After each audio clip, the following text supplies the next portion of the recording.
treat today. We haven't hung out in a while, but he's got an awesome movie up his sleeve for our show. Ben, what are we going to be watching today? We are going to be watching Wake in Fright. It's an Australian film set in the outback, directed by, I think, Ted Kotcheff. It's got Gary Bond in it, and then it's got Donald Pleasance in it. Nice. And I would say that the movie, there's religious undertones. Okay. Part of the antagonist of the film would be the setting itself. And you're basically watching a teacher from the UK who's forced to work in Australia get sucked into the life of the outback. Well, I gotta admit, I am definitely intrigued. Anything Ben picks out has gotta be noteworthy. I've gotta be honest though, I've never heard of this film, but it's a wide world of movies out there. I can't wait to check it out. You guys know how I roll. Check out the trailer and when we get back, we're gonna be talking a little bit about Wake in Fright. Staying long? Yeah, just tonight. Oh, that's hard luck. Want to see a bit more of the yabba than that.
Cinematography, I thought the music punctuated the scenes perfectly, and at the end of the day, this movie's a character study, and you follow the main character as he goes on holiday, as they state at the beginning of the film, all the way to the very end, and you feel like you've traveled every, inch, every kilometer with this man, and that's its, strongest aspect, in my opinion, is it lets you revel in the scenery, in the characters, and it all feels 100% real, from the, battered up old cars that the characters were driving, the cigarettes they were smoking, the beer they were drinking in excess.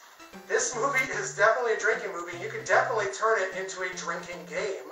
But, yeah, I thought it was really good, and, I almost want to add it to my collection. I think it's like that type of movie.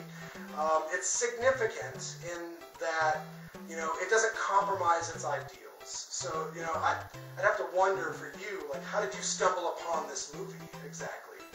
So I came across this movie basically just by looking up Australian horror movies. I would say this is more of a drama that has very horrifying aspects. But once I came across it, I saw people like Martin Scorsese and Roger Ebert saying it was good. And that made me feel like I had to watch it. Yeah. And also learning that it almost ceased to exist because people in Australia were offended that they were portrayed how they were. Right. But a lot of the actors who were Australian backed the film up saying, no, this is what life is like. The Great Outback. And it's not very good. No. But it's all tied together beautifully with the technicolor, the music, the ambiance. It's a gritty setting full of deplorable characters, but not once did I think like any of it was detracting from the overall film. Right. You feel like you're going on the journey with him, and that's not necessarily a good journey. It's a tough one. There's a few moments that were a little hard to watch. Right, sure. Right. But as you said, it's significant. Yeah. I feel like this is if you consider yourself a film buff, I feel like you have to watch this. Yeah, this is definitely, if you're a fan of westerns, if you're a fan of I mean, there's an apocalyptic setting to the overall movie, even though it's, you know, taking place during the 1970s Australian outback. So anything but the apocalypse, but it's so desolate and devoid of people. Very few characters are women in this movie. It's all just sweaty, cigarette-smoking, heavy-drinking dudes giving bleary-eyed stares to our main character. And it's in these moments that I feel like the tension is just ratcheted up.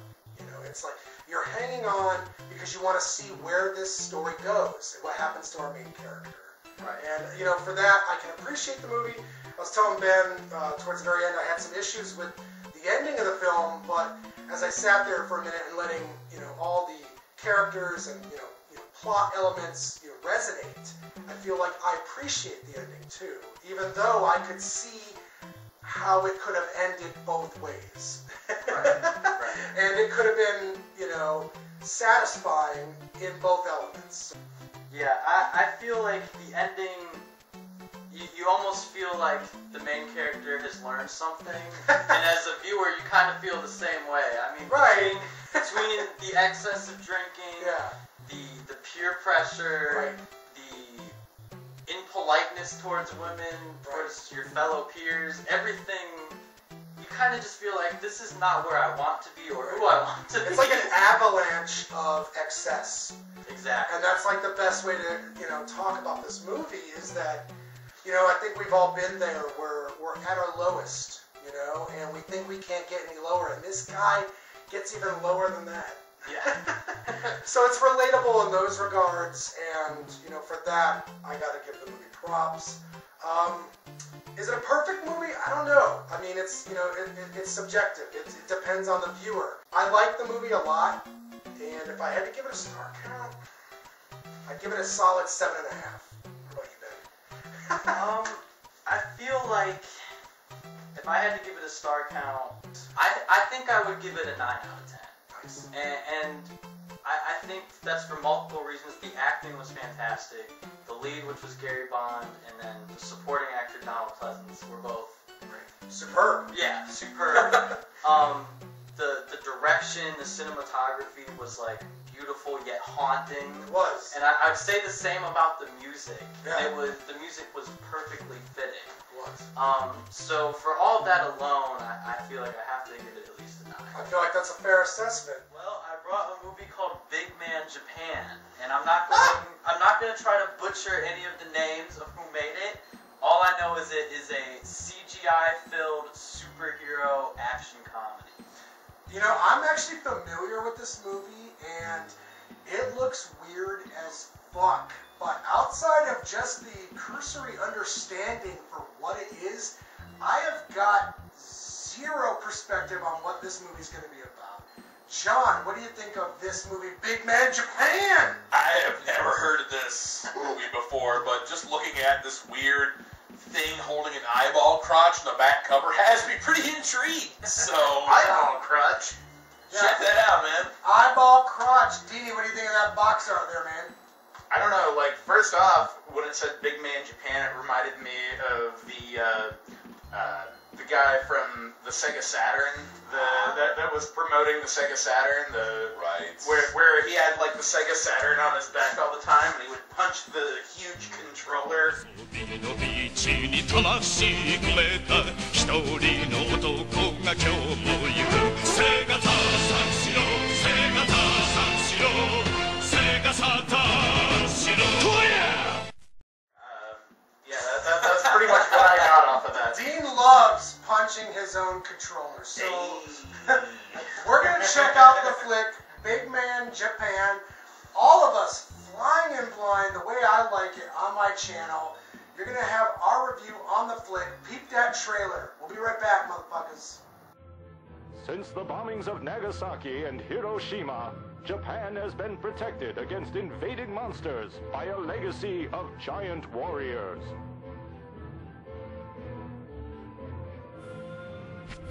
Today, there remains only one. 迷惑っていうかですね。前の方がキレがあったかな。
did you think about the movie Big Man, Japan? Honestly, I thought that this was fantastic. It is the most bizarre, bonkers, weird thing I've ever seen in my life, I think. It's like so bad but good. It's purposefully bad, and that's what's good about it. And it's making you take a superhero seriously under the most weird circumstances. Yeah. So, I agree. Honestly, I really liked it too. Oh shit! I like how they presented it from the documentary style viewpoint. I honestly don't really know what the fuck to make of this shit. But honestly, like probably the first 20 minutes of the movie, I started questioning, like, wait, what are we watching? Are we watching a movie that I want to watch? Do I want to watch this movie? Do I want to watch this shit? But when the ridiculousness started happening, that's when I started enjoying it. Halfway through the movie, I found myself a little bit bored during certain sequences, but I found the lead to be kind of engaging, the lines to be very funny, and the special effects to be so bad, so cheesy. I mean, they were a sight gag in themselves. Out of 10 stars, Big Man Japan gets a solid 6.5. Ben? if I had to give it a star count, taking it for exactly what it is, I might give it an 8.5. Whoa! I really enjoyed it. It was, wow! And it's because it made me laugh. It was funny, and at the same time, you're like, here's this guy that's a superhero that's having a crisis. Like, he doesn't get to see his kid. How does he even get his pants on? All these types of... Everyone hates him. Right, those questions you've always wanted to know about this kind of a monster movie and, like, the tropes of, yeah, the clothes getting bigger. How did that happen? Well, they show you, and you're just like, well, God, I guess I didn't want to know that. Like, I was very entertained by it, and it gave me a couple of great laughs. I'm going to give this guy a 7.5 out of 10. Diener. I'm going to give this a wha and a who? That's not even a number! Give it a number! I don't know, like, did this even encompass numbers? Yes! Like, Got it. what's going on with this film?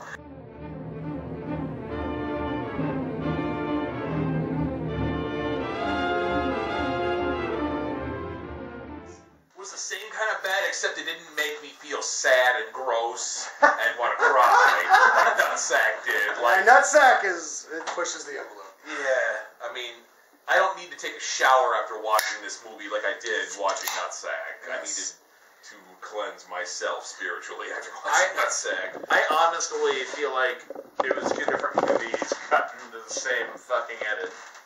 You really do think so, huh? It was weird, Well, man. we did have our theories as to exactly which direction they were going to take it at first. You know, so maybe we kind of set that divergent path ourselves. We're like, okay, is this really all in his mind? Or, holy shit, is he going to turn into Big Man Japan? I mean, I don't know. I figured he would. It felt like two different movies to me. I don't know. Like, for a while, I'm like, wait, did I misunderstand them when we started watching this? Is this a fucking monster movie?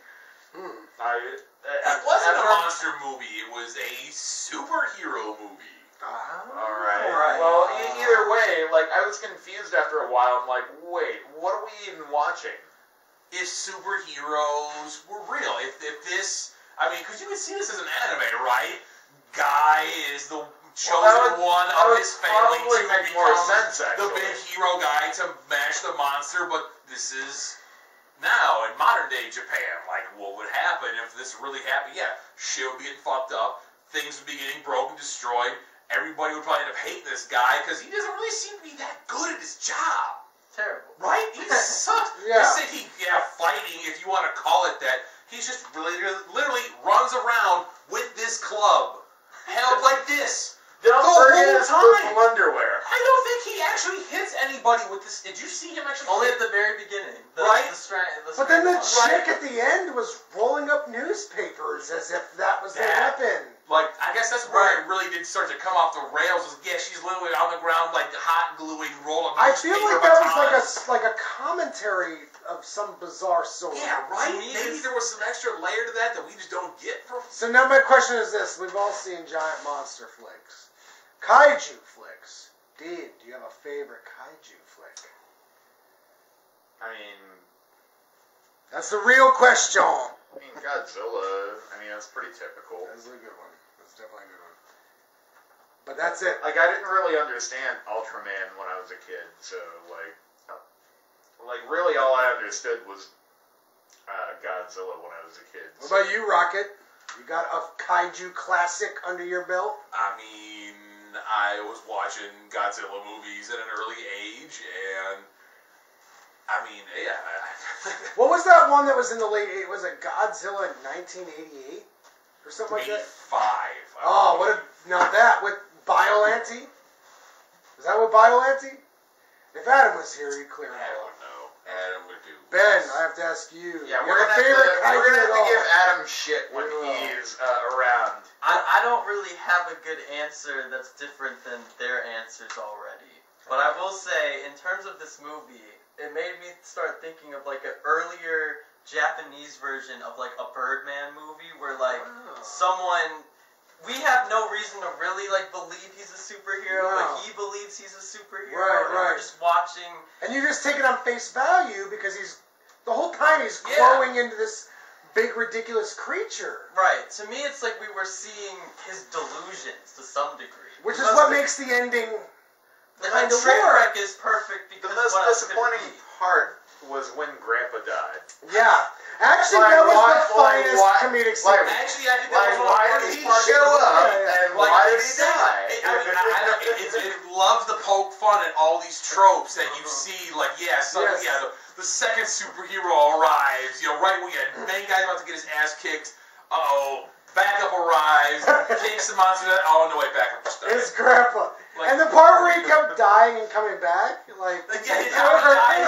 Like, he runs over him and kicks him in the head as he's running, and that's how he dies. Like The baby scene. oh, dude, they set up this running I don't as the understand monsters the die. part. As the monsters die, you can see like their soul ascending to heaven, and that like kind of a trope. Like somebody dies, the light comes down from heaven. Their a see-through version of them rises from the body, and like they ascend to heaven.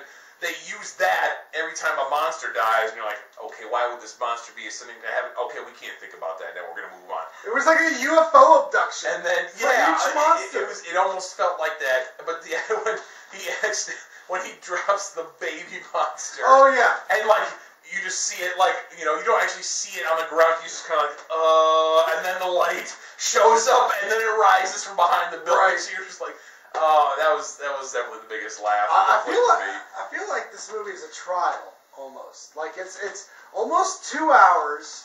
It's like honestly speaking, this is like the type of movie that makes or breaks you in terms of It was tough to watch in a lot of spots where it feels like that dry, like PBS documentary thing, like you're just following some like artist around Japan, and it's just like, oh, that's the only thing your mom will let you watch at 9 o'clock at night. You're like, damn it, It made a whole lot of no sense for a while.